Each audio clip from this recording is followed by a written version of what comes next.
Assalamualaikum warahmatullahi wabarakatuh. Di sini kami akan memaparkan materi mengenai lembaga sosial.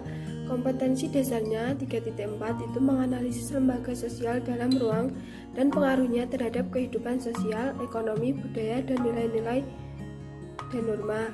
Lalu 4.4-nya menguraikan lembaga sosial dalam ruang dan pengaruhnya terhadap kehidupan sosial, ekonomi, budaya, dalam nilai dan norma. Lalu indikator pembelajarannya KD 3.4 1 itu menjelaskan pengertian lembaga sosial. Lalu KD 4.4 1 itu menjelaskan jenis-jenis lembaga sosial. Yang kedua fungsi lembaga sosial. Yang ketiga tujuan lembaga sosial. Yang keempat menjelaskan ciri-ciri lembaga sosial. Langsung saja ke materi pertama, yaitu pengertian lembaga sosial. Lembaga sosial itu sendiri mulanya terbentuk dari suatu kebiasaan yang dilakukan terus-menerus sampai menjadi adat istiadat, kemudian berkembang menjadi tata kelakuan atau mores. Lembaga sosial adalah suatu norma untuk mencapai tujuan atau kegiatan yang oleh masyarakat dipandang penting atau secara formal.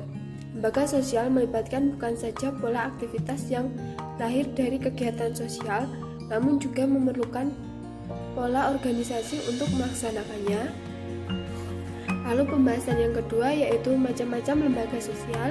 Yang pertama itu lembaga edukatif atau pendidikan, itu berperan untuk memberikan pengetahuan dan pengalaman melalui proses pendidikan untuk meningkatkan kualitas sumber daya manusia dan merubah perilaku individu menjadi lebih baik. Lalu yang kedua itu lembaga ekonomi, berperan dalam kegiatan perekonomian agar kebutuhan pokok masyarakat dapat terpenuhi secara berkelanjutan. Lalu yang ketiga itu lembaga kebudayaan, itu berperan untuk menjaga dan mengembangkan kebudayaan. Yang keempat lembaga keagamaan, itu mengatur kehidupan manusia dalam beragama. Yang kelima lembaga politik, itu mengatur proses kegiatan politik, mewujudkan ketertiban di dalam maupun di luar negeri, mengupayakan kesejahteraan masyarakat.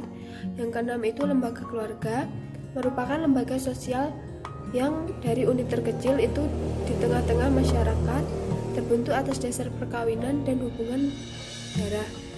Lalu pembahasan yang ketiga itu fungsi lembaga sosial. Itu saya mengambilnya menurut Surjono Sukanto.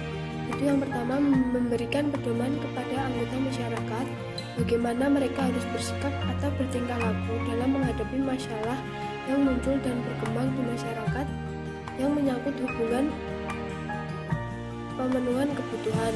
Lalu yang kedua menjaga keutuhan masyarakat yang bersangkutan. Yang ketiga memberikan pengaruh atau pengarahan kepada masyarakat untuk mengadakan sistem pengendalian sosial, yaitu sistem pengawasan terhadap anggota-anggotanya. Selanjutnya saya akan menjelaskan mengenai tujuan lembaga sosial. Setiap lembaga sosial memiliki tujuannya masing-masing. Lembaga sosial mempunyai tujuan untuk memenuhi kebutuhan-kebutuhan pokok manusia. Tujuan dari lembaga sosial yang pertama yaitu memberikan pedoman ataupun landasan kepada masyarakat mengenai cara bertingkah laku atau bersikap dalam menghadapi masalah-masalah yang timbul dalam masyarakat, terutama yang menyangkut kebutuhan masyarakat itu sendiri. Dan yang kedua yaitu menjaga dan juga mengamankan semua kebutuhan-kebutuhan masyarakat. Yang ketiga yaitu memberikan pedoman dan juga patokan bagi masyarakat dalam mengadakan sistem pengendalian sosial terhadap tingkah laku anggota masyarakat itu sendiri. Selanjutnya yaitu mengenai ciri-ciri lembaga sosial. Lembaga sosial secara khusus mempunyai ciri-ciri tersendiri dalam kehidupan masyarakat.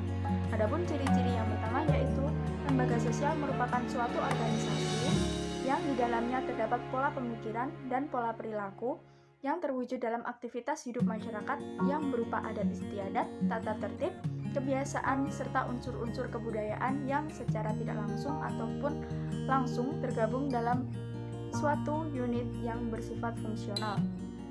Dan yang kedua yaitu lembaga sosial merupakan organisasi yang bersifat tetap.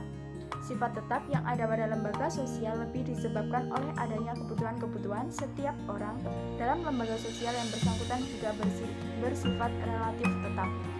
Yang ketiga yaitu keberadaan lembaga sosial berkaitan dengan kebutuhan utama manusia dalam kehidupan masyarakat. Adapun kebutuhan utama itu berkaitan dengan kebutuhan material, spiritual, sosial, ekonomi, dan lain sebagainya.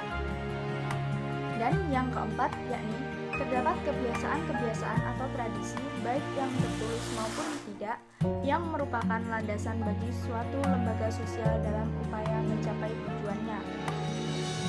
Itu tadi penjelasan dari kami. Ada kurang lebihnya kami mohon maaf. Wassalamualaikum warahmatullahi wabarakatuh.